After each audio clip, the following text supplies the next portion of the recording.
on Score North and ScoreNorth.com. Well, Kellen's doing a good job. He's hanging in there mentally with everything. I mean, the coaches are working, it's all the time with him, continually working. He's still got a long way to go, but as far as the mental aspect of things, he's hanging in there pretty good. But he's got a lot of work to do. Look at already criticizing Kellen Mond. Look at it. He's always just so anti-quarterback. Can't just let the youngster get his feet wet. He's got a lot to learn. No, I'm just kidding. Kind of kidding. Zim hasn't watched Kellen Mond. You think he gives a damn about some quarterback? He's fixing the defense. Has Zim stepped foot once on the offensive side of, like, when they, the offensive players kind of gather over here and the defensive players will gather over there? No. No. Zim's priority is not some guy who was drafted quarterback in the third round. His priority is defense, and he wants his defense fixed yesterday. Well, you have stumbled your way into, however, whether it's through YouTube or podcast or Score North Radio, Purple Daily Vikings entertainment presented by TCL. Enjoy more of what you love with TCL. Phil Mackey, Judd Zulgad, executive producer Declan. We'll get more into some of the latest things that are happening around Vikings OTAs. And in a second here, we'll discuss whether the Vikings should be in on a former top defensive lineman that might still have some juice left in the tank. But a quick shout out here. I don't know if you guys can see this. The Score North app has been updated. It is a brand new Score North app. Oh, that looks nice. It is amazing. Objectively, this is a ridiculously cool app if you're a Minnesota sports fan. So if you already have it, check it out or refresh it or update it however you need to. If you don't have it, it's free to download in the Apple and Google Play stores. You can find, as you can see here, I'm showing the YouTube audience, full video and audio episodes of Purple Daily, front and center. You can also find everything we post on the Score North YouTube channel and Mackie and Judd podcast feeds. And all the other content we have, whether it's Judd's written work or other podcasts like Royce Unchained, Judd's Hockey Show, Loon Talk, 10,000 Swings, Scuba Doogie, etc. And there's a really cool function here. It's just an icon on the bottom. It's a feedback section.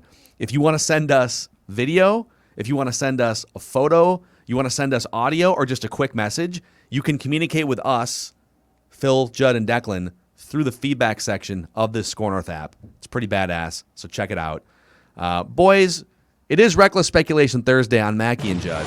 Reckless Speculation. And Bill Barnwell from ESPN.com has 15 post-June 1st NFL transactions that he thinks should happen. Starting with Geno Atkins, 1 year, $2.5 million with the Minnesota Vikings. This is what he thinks should happen or will happen. You may see a theme of players reuniting with former coaches in this article. Atkins' breakout years came when Mike Zimmer was the defensive coordinator in Cincinnati, and the Vikings head coach could use some pass rushing help in Minnesota. Atkins was anonymous last year as the Bengals reduced his role in the lineup, but the 33-year-old is only 2 seasons removed from a 10-sack campaign.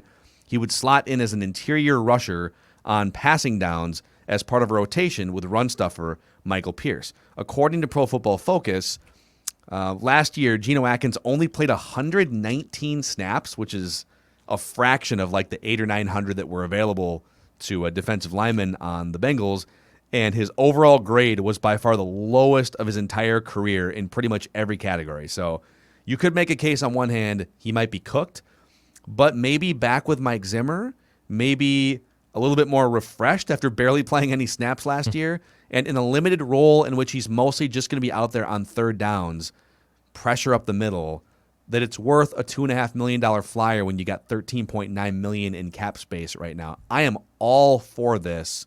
There's very little downside. What do you think? I love it, and Dukes has certainly given us the scoop, and I've heard as well that there has been an offer out to him.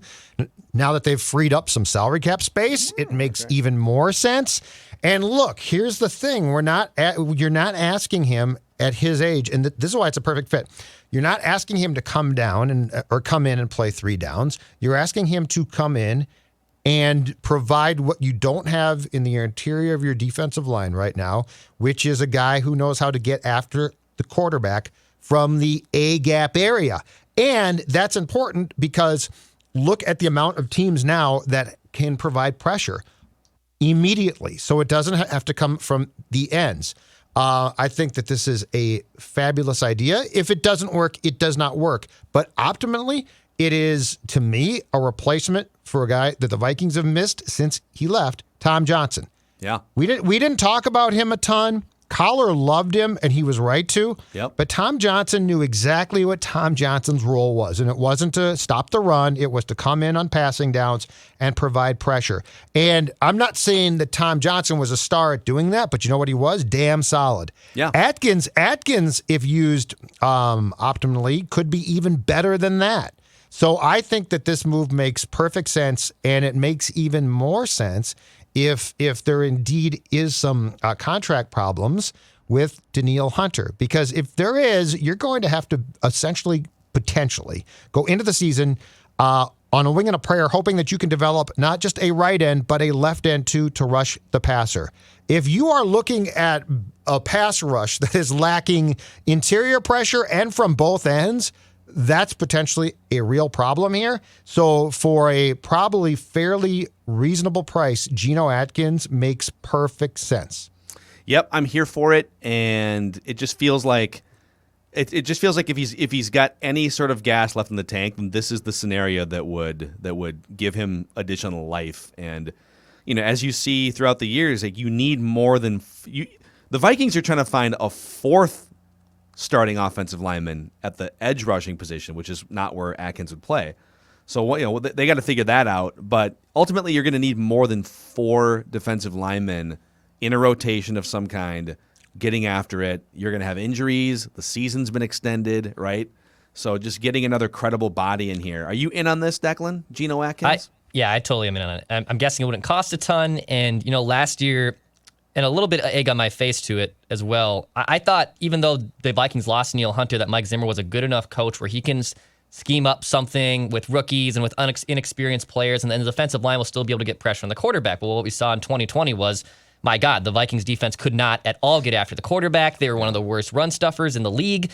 And a guy like Geno Atkins, who doesn't have to play 800 snaps, but essentially can play that Tom Johnson unsung hero role and still provide pressure, would be a humongous boost to the defense. So yes, I think getting in Geno Atkins in here, especially a Zimmer guy as well, Zimmer loves his guys, I think it would be a humongous win for the defense. I just looked this up too, just one more nerdy PFF note for you.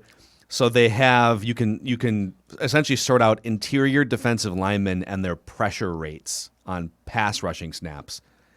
And you got to go all the way down to 94 to find the first Vikings interior defensive lineman from last year's team that popped up on here. James Lynch, in 28 pass rushing snaps, was the 94th most effective pressure getter among defensive interior guys.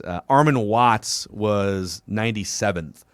So there's really, not that there's not some talent there. Like, I think at edge and interior, there's a couple, like James Lynch is intriguing to me, but I'm not ready to just put him out there for all of the third down snaps.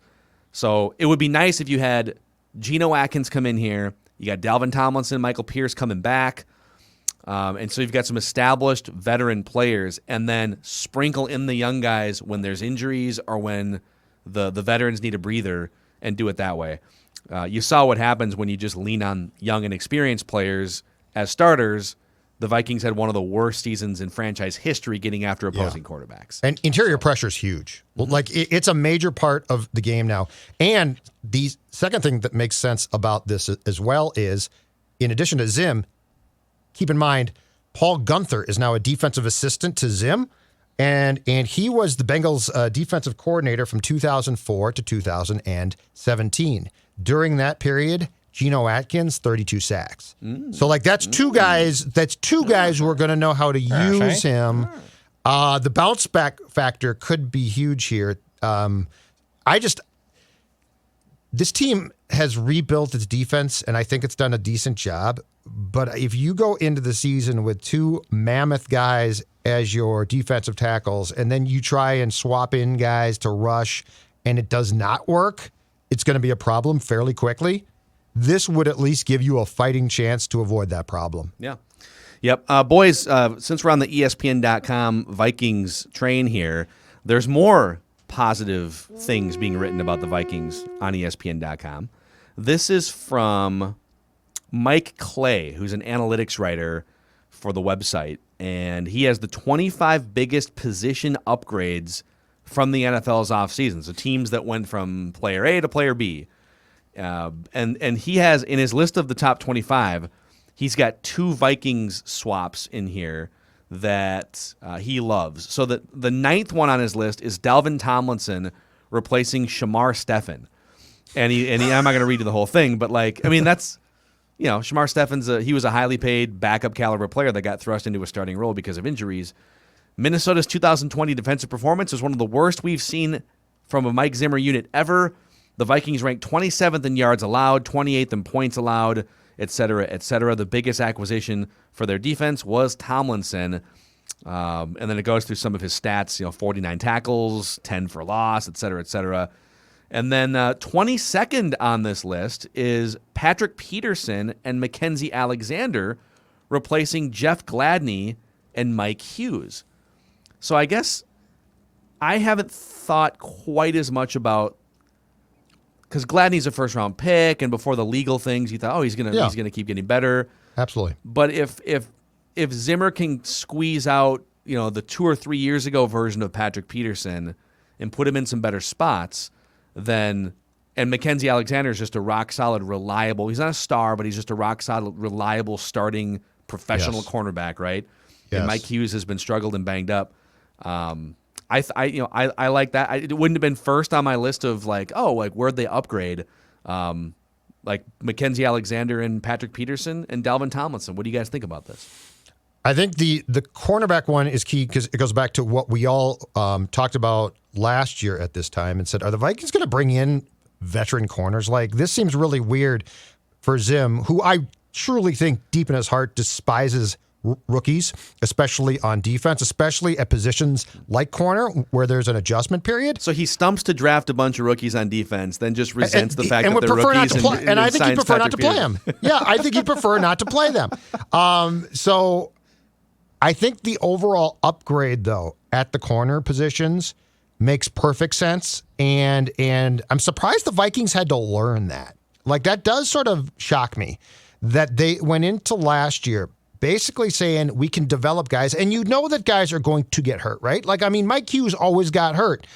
And if Mike Hughes had been able to play the slot nickel, I think he's fine. I think he was going to be a good player. Unfortunately, he's basically Byron Buxton playing football. So that being said, you then had to plug in an inexperienced player or an inferior player into a position that is probably defensively as convoluted as it possibly gets, right? The slot corner to me is a hybrid linebacker cornerback. It's a very difficult, nuanced position to play. So this is a huge upgrade as far as stability goes. Now, if guys get hurt, you're in trouble. But when you were plugging in Chris Boyd last year, Chris Boyd, God bless him. Yeah. God bless him. I think he tries, but the lack of stability there shocked me. The Tomlinson one I like, but again, let's be very clear. Pierce and Tomlinson are here because of the Christmas Day game against the Saints when Zim watched his team get embarrassed in the run game and said, never again. They are not guys who are going to get after the QB. So they're going to tell you, Tomlinson can rush the passer a bit. The reality is both of those guys are here to stuff the run, which, by the way, I'm fine with, not criticizing.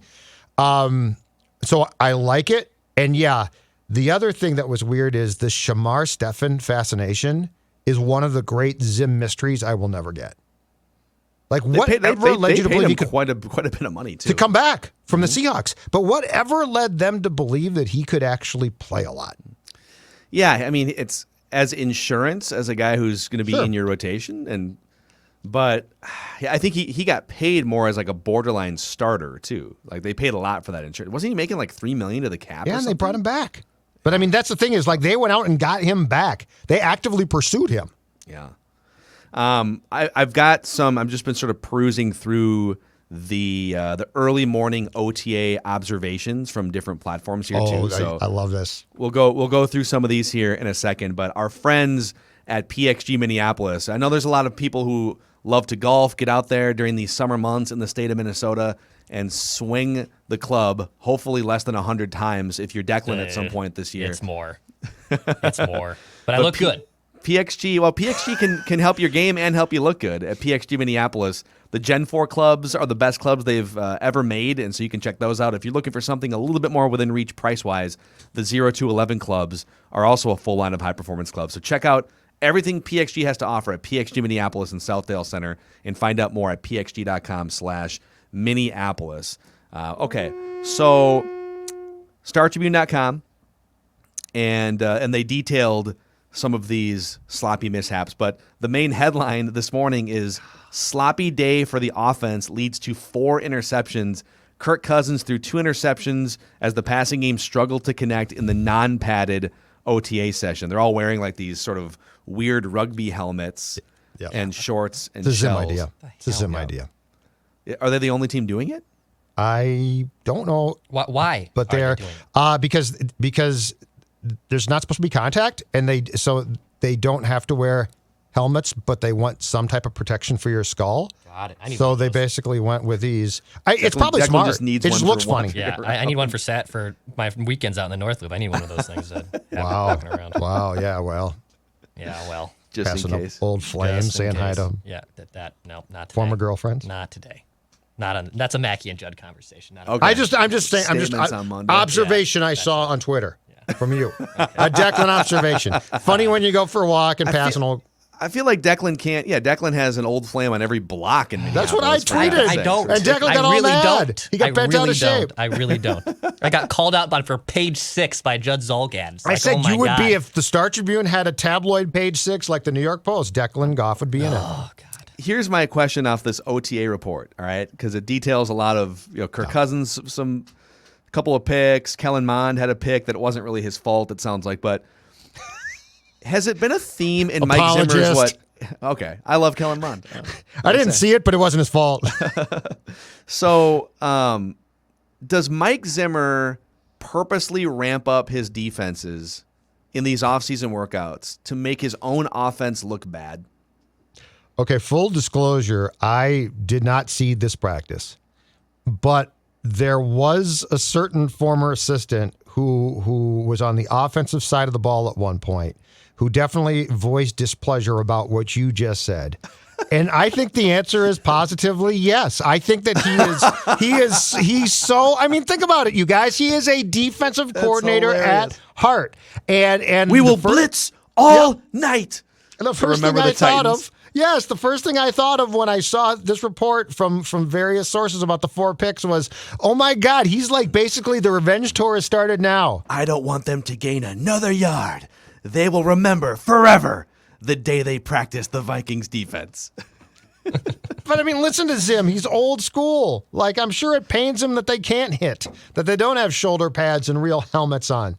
So, yeah, look, you don't do as much work as they've done on their defensive personnel for Zim not to go out there and try and kick some summertime ass, okay? Yeah, this is hilarious. He's like, all right, guys, I know we're trying to tune up the band on offense too, but screw you guys. Yeah. No water breaks either. Corner blitzes. No one's getting water. Christian Darrisaw also still not practicing. He's been a little bit banged up. And other observations that actually there's a feature article on StarTribune.com too about Irv Smith hoping for more targets in 2021. So I think the biggest question there, we can do deeper dives into some of these things on future episodes too, but I'm wondering, we're kind of to the point now with Irv Smith where we see the physical tools, we've seen the potential, like the difference between when he catches a pass on the run compared to Kyle Rudolph, for instance, right? Like Rudolph trips over the 30-yard line and it doesn't get many yards after the catch, and Irv Smith looks like a wide receiver sometimes when he's running with the ball after catch. And we think, wow, I mean, if you could just I'm not saying he's going to be Travis Kelce or, name your Hall of Fame tight end, but could he be like a second-tier tight end who's catching a lot more passes? This is the year to find that out, right? I mean, if he doesn't do it this year, then he's just not that guy, I would think. Is he not that guy, or is he not being allowed to be that guy is my question, because I think that he's got the potential, and I think he's damn good. He should be used more. So here's my question with the passing game. And this is just a theory, okay? So this is nothing concrete. But I feel like this offense definitely incorporates tight ends when possible. And that in some ways, and this might sound nuts, in some ways, Tyler Conklin is more of their prototypical tight end, like Kyle used to be, but he just slowed down so much. But Tyler Conklin is more of their prototypical tight end. And Irv, to his credit, is more of the hybrid tight end, but he could be a receiver, and he actually could be receiver 3 in some cases. This might sound nuts. I wonder if this offense knows how to use that guy. Like Conklin, I think is going to get a bunch of targets like traditional tight end, and then he's going to go Gronklin, right down the field and roll through some safeties and linebackers. I'm going to get some yardage. But Irv Smith has that wide receiver component to him, definitely. So does this offense appreciate that and know how to incorporate that guy who basically is not just a tight end, but he also could be almost considered wide receiver 3 at times? It feels like there would be opportunities if you could create matchups with Irv Smith and opposing teams' linebackers, that there would be some opportunities for yards after the catch. And it's just going to come down. I mean, part of it is Kyle Rudolph has always garnered a certain amount of touches, especially once you get inside the red zone. Kyle Rudolph's one of the most reliable red zone sets of hands in Vikings history. So yes, they're going to need – now Thielen was absurd in the red zone last year, and I think Jefferson can do even more.